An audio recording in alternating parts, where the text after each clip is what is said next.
Hello. Ariel, Omeed, thank you for being here. Sure, thanks for having us. Thanks for having me. So Ariel, let me start with you.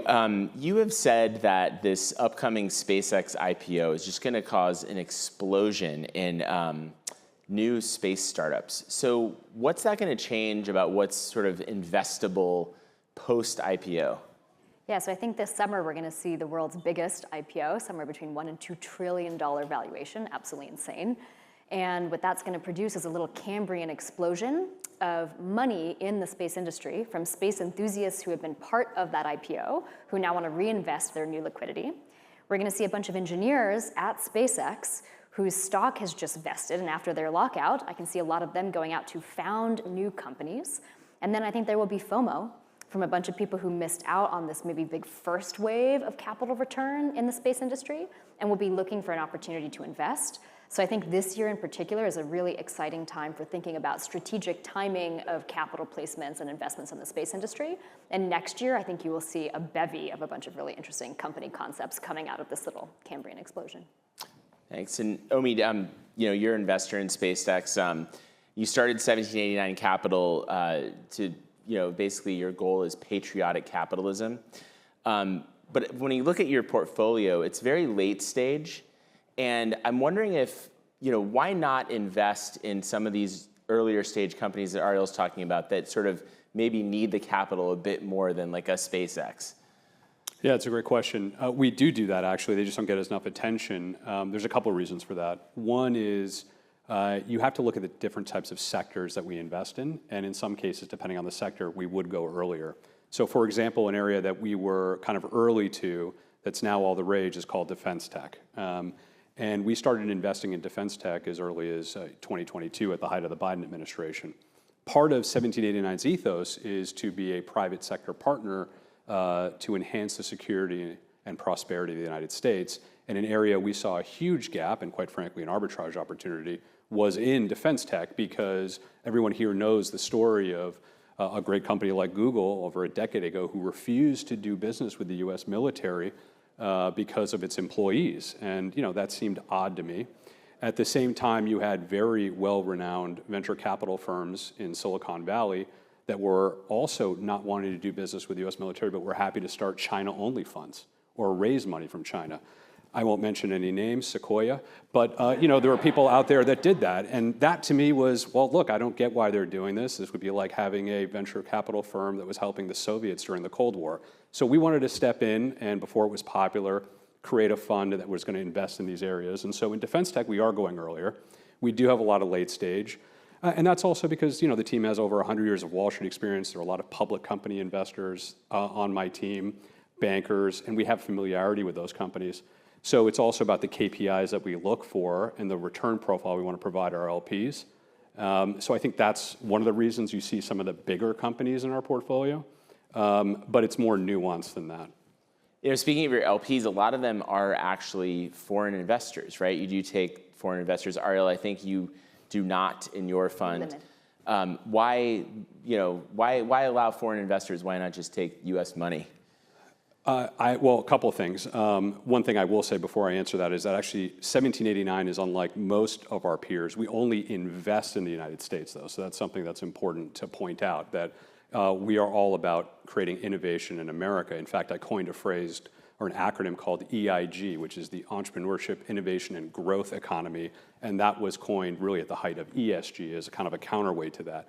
Investing in the United States is important, whether we get an investment from an American limited partner or an allied foreign family office or allied nation. It's the same thing as what the Trump administration is doing with foreign direct investment. The idea is that if you have allied countries that want to help the United States, we'd be happy to take money from abroad and put it in America to create US jobs. I see no issue with that. It'd be a different story entirely if we were doing what I said earlier, investing in adversaries. I think is completely inappropriate. The other point I just want to make, to be clear, is it's a minority of our capital. A majority of our capital is sourced from the United States in the fund as well. So the slight difference for us is focusing explicitly on space capital. I run Aurelia Foundry Fund. We're an early stage space deep tech fund that I spun out of my PhD work at MIT. we have restrictions on ITAR and export control for some of the technologies in our fund. So we're a little bit more careful about really sourcing LP capital that's based here in the US. We do occasionally take some allied capital, so that can be from EU primarily, Japan and Korea, but we are still bound by CFIUS, so it has to be a relatively small percentage of the fund. One of the amazing things that bridges us in this space and defense dual use area is DoW is now able to double or triple the Series A venture capital that you might raise as a company with StratFi and TACFi. So they are doing really amazing work to amplify the private sector dollars that are going in with government money that is not taking equity. It's non-dilutive doubling or tripling of your Series A or Series B, which is a really amazing opportunity to bridge from my early stage companies to where we want them to go, which is to 1789's later stage. Yeah, I'd also challenge, Reed, you to find me any asset manager that has over $500 million under management that doesn't have money from the Gulf. I think it's what's interesting though is like Donald Trump Jr. is a co-founder of the firm, right? So do you worry that they're trying to influence the administration in some way? Not at all. I mean, he was there and a business partner of mine way before we even thought his father was going to run again. So, and in fact, when we started the firm, we were doing financial transactions very publicly in 2022 and 2023 because we had this viewpoint. And in fact, I would say that it goes all the way back to October of 2020. He and I penned an op-ed that I think stands the test of time, challenging TikTok as being a Chinese asset all the way back then, way before anybody else did, and that's published. So we have this view, and if it was just about influence or Johnny-come-latelys, there's some very notable transactions that we refuse to take part in that could have made us a lot of money that we've said no to because it's not consistent with the ethos I described, and I'd be happy to discuss that. Well, you did, yeah. I mean, I wrote about this Anthropic Pentagon spat. You chose not to invest in Anthropic. I think you've said that publicly. But how much are you vetting companies when they come to you on their politics? Well, I think that, one, it's somewhat self-selecting. I'm not sure if someone was like a massive liberal, they'd want to do business with Donald Trump Jr. of all people. So I think that that's right of a gating item, kind of, and we're very vocal about what we believe. But again, I don't think it's that political because I hope what we believe in will ultimately become transcendent again. And that means that we want America to be the best country in the world, and the private sector has a role in that. I don't really care at that point who's president of the United States. I hope that these values, this idea of EIG, entrepreneurship, innovation, and growth, become universal once again. I mean, there's a quote that Michael Jordan made back in the 90s is that, he doesn't talk about politics because, Republicans buy sneakers too. And I think that we've gotten way away from that, obviously, in our country. But I don't believe that people who have my viewpoints started that. ESG became a multi-trillion-dollar asset class. And that started back in 2010. All we've done is try to give a counterpoint for not only investors to get a different kind of return profile and exposure. And it's as American as apple pie to be capitalistic and say, you've got thousands of ESG firms, why not have a counterpoint to that? And I think we've provided people that opportunity. And it seems that culturally and politically, over the last year, we've been vindicated that because I think a lot of people in the private sector or the public sector felt that the pendulum had swung too far to the other side. And so what we think we're doing is universal. And so, that's the kind of the way that I approach it. Can I just jump please. in there on the politics of space as well? I actually think one of the things we should treasure in this country is that space is still bipartisan. It's still something that Democrats and Republicans can connect over and spend money on together. We just saw this amazing mission with Artemis 2. Artemis 2 is a huge outlier in the history of space travel with NASA because you had Donald Trump in his first admin restart the Artemis program. Obama had wanted to go to Mars. Trump says, we're going to go to the moon. Biden didn't repudiate it. He stuck with it. And then you get Donald Trump coming back, and we actually had 3 administrations in a row agree for NASA that we can go back to the moon. I think that's really powerful. And what we're seeing that enable for investors is finally some ability to plan ahead, to know that the investments in Artemis now are actually going to contribute to a cislunar economy that people could invest in between Earth and space. And the way that I've been trying to get people to think about it is, don't consider space as a sector that may or may not be relevant to your business. Space is an emerging market. It's a physical domain around the Earth. You are closer to space now than you are to California. It's only 250 miles away. And space will be a domain where all of the existing sectors play. So industrial manufacturing, defense, hospitality, entertainment, science, and really think about it that way for opportunities that you guys may be facing in your careers and your lives. I totally agree. I'll just make 2 quick points. One is absolutely, if you look at one of the biggest sectors we have now, which is artificial intelligence, the issue there is where you're going to get the energy to power that revolution. One of the arguments that Elon's making with SpaceX is that the electrical grid in the United States is challenged. Going to space and getting solar power is a way to deal with that. It's also become a political issue where even red states like Florida don't want a lot of data centers put there because it's going to create an increase in prices. The other thing I'd say is, and it goes to your earlier question to me, is that I do think, just like space, a lot of these issues that felt political are going to become bipartisan. The CHIPS Act was passed under Biden, and as you saw in this administration, you had the investment in Intel. These are the kinds of things that unfortunately we're having to play catch up because of failed policies over the last 25 years that fail to understand the central planning of our largest adversary in China. So we're playing catch up now, and I think that no matter what happens in 2028, regardless of what administration is there, these kinds of investments from the Department of War and other affiliated agencies that determine specific sectors are of a national security importance are here to stay if we want the United States to stay in the position it is. Well, let's talk about space data centers then. Can't talk about this do it. without. So, Ariel, you're invested in some of these companies. Obviously, SpaceX has a pretty aggressive timeline here. Do you agree with those timelines and how long it's going to take? Why not? No.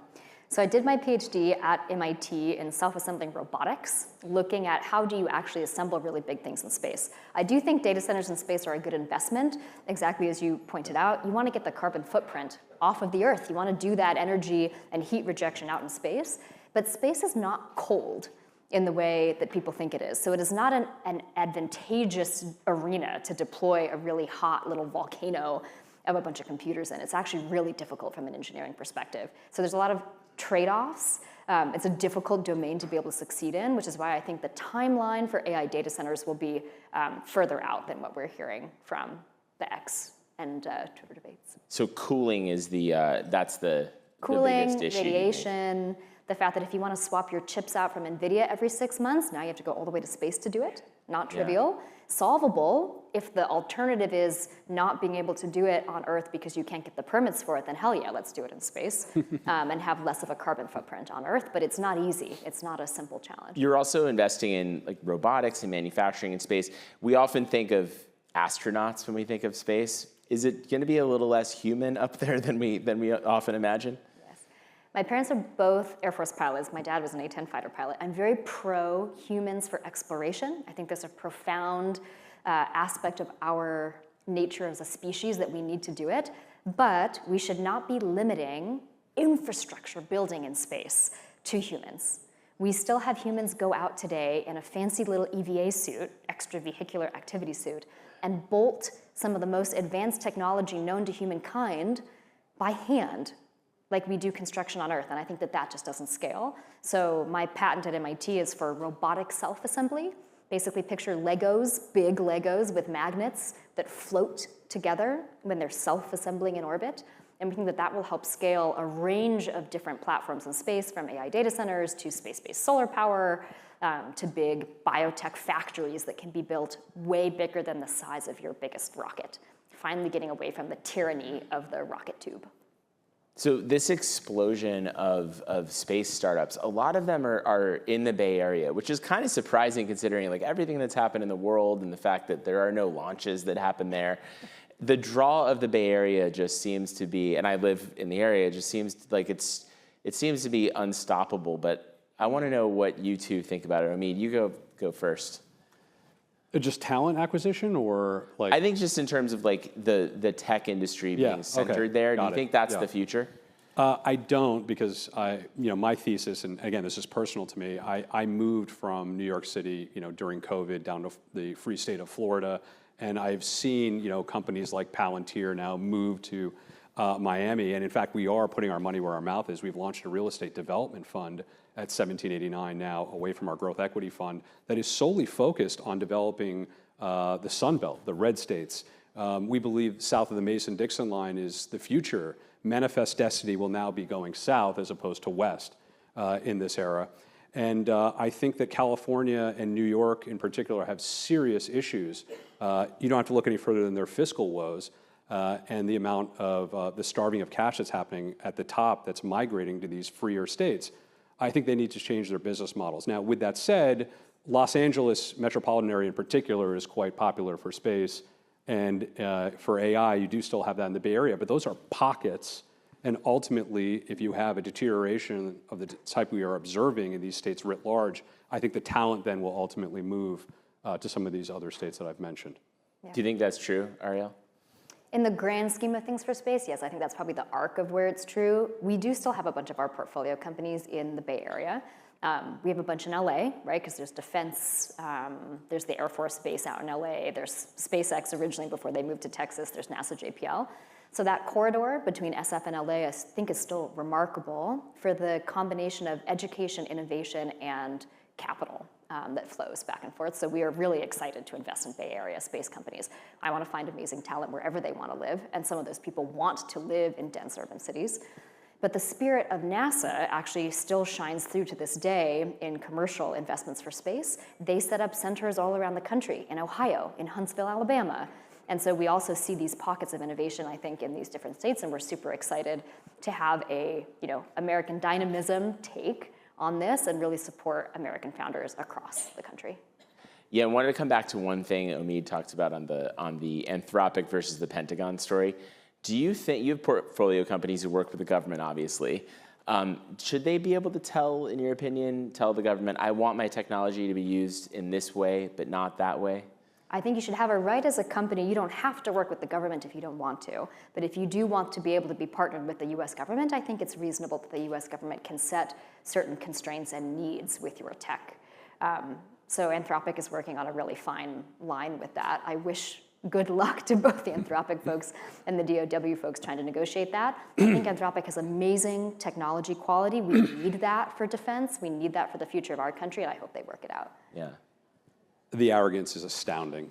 You're a vendor of the US government. You're making $200 million a year, and you want to tell them what to do when it comes to matters of our national security? Get lost.